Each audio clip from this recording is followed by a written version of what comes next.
আপনি পোল্যান্ডের একটা অচেনা শহরই বলা চলে উচ, সেখানে এসে দোকান করছেন এবং বাঙালি জিনিস বিক্রি করতেছেন, এটা আপনি প্রাউড ফিল করেন?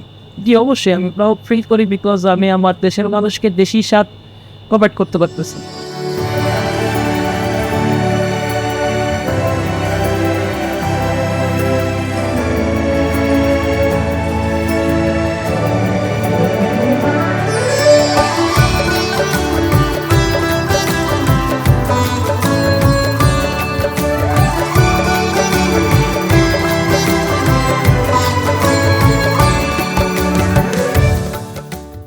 ইউরোপের যে কয়েকটি দেশ বাংলাদেশিদের নতুন গন্তব্য হয়েছে তার মধ্যে অন্যতম পোল্যান্ড। মাত্র 15 বছরে এই দেশটিতে 5,000 থেকে বাংলাদেশিদের সংখ্যা হয়েছে প্রায় 20,000। এর 60% এখন ব্যবসায়ী। তারা আয় করছেন ভালো, থাকছেনও আনন্দে। তবে এতদিন তাদের খাবার দাবারের কষ্ট ছিল বেশ খানিকটা। বাংলাদেশি শাক সবজি চাল ডাল মাছ তরকারি পাওয়া কঠিন ছিল। এখানে আনতে হতো পাশের দেশ জার্মানি থেকে। এখন আচমকাই সেই সংকট মিটিয়েছেন এক বাংলাদেশি যুবক। তার বাড়ি কুমিল্লার চান্দিনায়।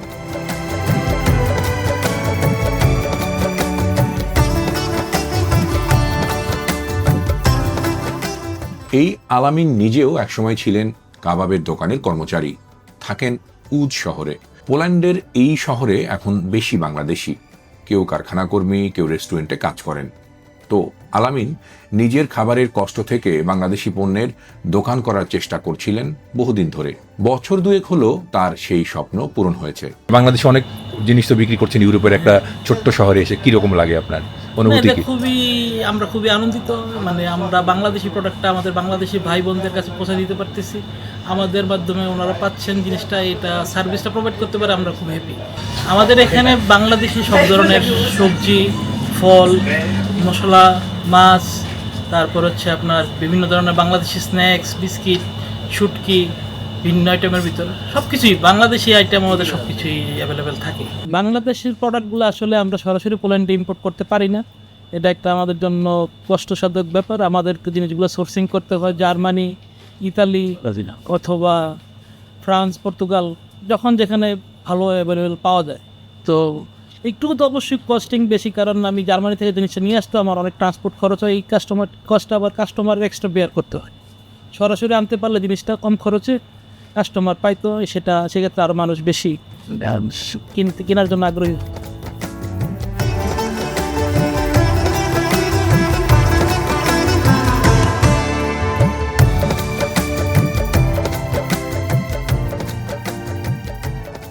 পোল্যান্ডের সাথে বাংলাদেশের কোনো বাণিজ্য চুক্তি নেই।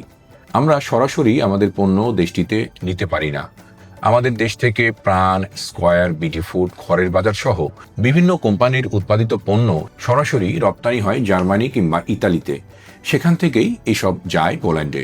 তাতে খরচ যেমন বাড়ে, তেমনি পণ্যের দামও দ্বিগুণ হয়ে যায়। এই যেমন মুড়ি। পোল্যান্ডের এই শহরে 1 কেজি মুড়ির দাম 500 টাকারও বেশি, তবু মানুষ কেনে। শুধু বাংলাদেশি নয়, এই দোকানের ক্রেতা আছেন ভারতীয়, পাকিস্তানিরাও। এই উজ থেকে আপনাদের কাস্টমার কারা, কোথায় যাচ্ছে? মূলত আমাদের প্রধান customer Bangladeshi, second customer Indian Bangladeshi, তারপর ইন্ডিয়ানদের ভিতরে আপনার বিভিন্ন প্রদেশের কাস্টমারগুলো আছে। তৃতীয়ত পোলিশ কিছু কাস্টমার আছে। পোলিশ কাস্টমাররা বাংলাদেশি কোনো গুডস কেনে আপনার কাছে, এরকম কোনো মনে পড়ে? পোলিশ কাস্টমারগুলো সাধারণত কিছু মশলা, কিছু রাইস, চা, এগুলোই সাধারণত কিনা। শুধু দোকান থেকে বেচা কিনা নয়, আলামিন তার দোকানের বাংলাদেশি পণ্য অনলাইনে সারা পোল্যান্ডেই ডেলিভারি দেন। এজন্য নিজস্ব সাপ্লাই চেনও আছে তার। জারা লেবু দিয়েন, জারা লেবু। জারা লেবু 3টা, বেশি না।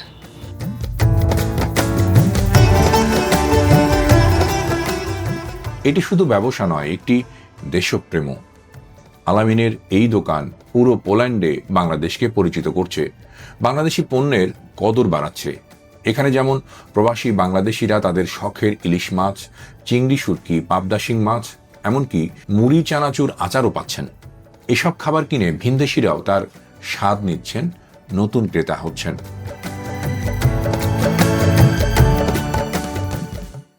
চাল আর ডাল ছাড়া কিছুই পাওয়া যেত বাংলাদেশ, রান্নাটা বাংলাদেশি ছিল না, জাস্ট চাল আর ডালটাই পাই। তো দেশি খাবারটা সবাই মিস করি আমরা বিদেশের মাটিতে।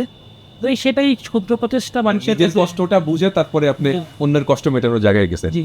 স্যালুট আলামিন ভাই আপনাকে। আপনি কুমিল্লা থেকে এসে এই একটা পোল্যান্ডের শহরে এরকম করতে আমার জন্য গর্বের, এবং আমার মনে হয় যে বাংলাদেশি যারা আছেন সবার জন্যই গর্বের। দুনিয়ার গল্প যারা দেখছেন তাদের কাছে বলে রাখি, এই যে চান্দিনার আমাদের আলামিন ভাই, তিনি কিন্তু এখানে এসেছিলেন লেখাপড়া করার জন্য, তিনি বলছিলেন। এবং এখানকার আমরা যে গল্প সারাদিনই বললাম আর কি, জহির কাবাবের একজন কর্মী ছিলেন, এবং তিনি নিজে প্রাউড ফিল করে সে কথাই বলছিলেন যে তার যাত্রা শুরু হয়েছিল একজন সাধারণ কর্মী হিসাবে। আজকে তিনি একটি গ্রোসারি শপ করেছেন, যেটি বাংলাদেশিদের মধ্যে প্রথম এই পুজে একটি গ্রোসারি শপ। এবং এই শপ নিয়ে তার বহু রকমের স্বপ্ন। তিনি ইউরোপের বিভিন্ন শহরে এই বাংলাদেশি খাবারগুলো পৌঁছাতে চান, এবং একই সাথে তিনি এটিও আমাদেরকে আজকে বললেন যে তার ইচ্ছা রয়েছে যে ইউরোপের অন্যান্য শহরগুলোতেও এরকমের একটি করে তিনি গ্রোসারি আউটলেট করতে চান, যেটা দিয়ে অনেক মানুষের, বিশেষ করে বাংলা ভাষাভাষী মানুষের কাছে দেশের আদি অকৃত্রিম টেস্টের খাবারগুলো তিনি পৌঁছাবেন। সেটা হতে পারে লাউ শাক,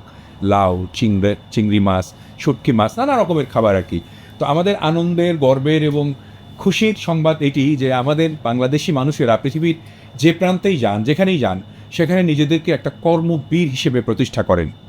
তারা শুরুতে ছোট্ট একজন মানুষ থাকেন, নিজের আয় দিয়ে কোনো মতো চলেন, তারপরে এরকমের হাজার মানুষের কর্মসংস্থান তৈরি করে দেন।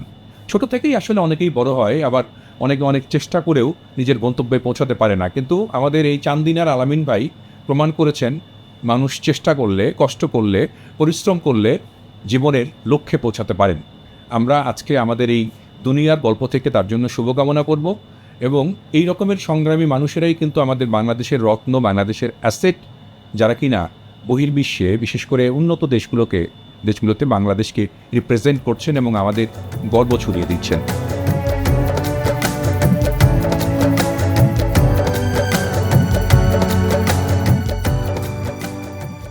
বাংলাদেশ থেকে কয়েক হাজার কিলোমিটার দূরের বিদেশ বিভূঁয়ে আমাদের এই জীবন সংগ্রামী আলামিনের মতো আরও অনেকেই বাংলাদেশের ব্র্যান্ডিং করছেন। তাদের জন্যই তো আজ বিশ্বজুড়ে উদীয়মান আমাদের এই দেশ।